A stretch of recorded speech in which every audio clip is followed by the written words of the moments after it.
El Clásico, wato dabin duk duniya.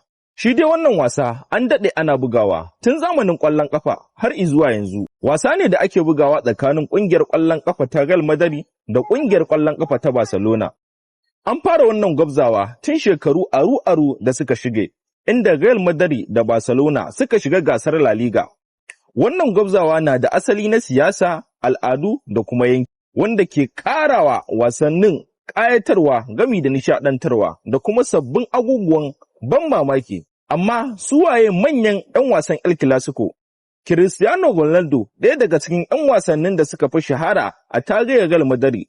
Ronaldo ya zira ƙwallaye masu yawa kuma ya taka muhimmiyar rawa a wasannin El Clásico. Sai Sergio Ramos, kaftin tsohon ɗan Real Madrid, Ramos ya kasance ginshiki a tsaron baya na Real Madrid kuma yana da tarihin samun jan kati a wasannin El Clásico. A ɓangaren Barcelona kuma, Lionel Messi, wanda ake kira da GOAT.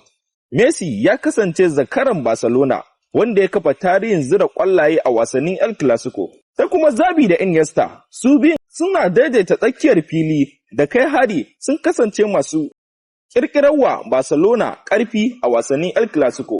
Wasannin El Clásico suna da muhimmanci wajen tantance wanda zai lashe gasar La Liga. Kowane maki a irin waɗannan wasa yana da matuƙar muhimmanci.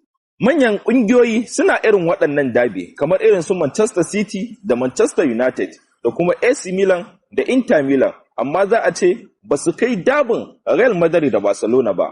A yayin fafatawar ƙungiyoyin, wasannin gasar La Liga sun buga wasanni fiye da 180 a gasar La Liga. Real Madrid ta yi nasara a kan Barcelona so 101, inda Barcelona ta yi nasara a kan Real Madrid so 98. Sun tashi kunnen doki, wato kumduro so 52 a wasannin La Liga. Shin akwai wasu ƙungiyoyi da za su yi shura ta fannin dabi kamar Real Madrid da Barcelona?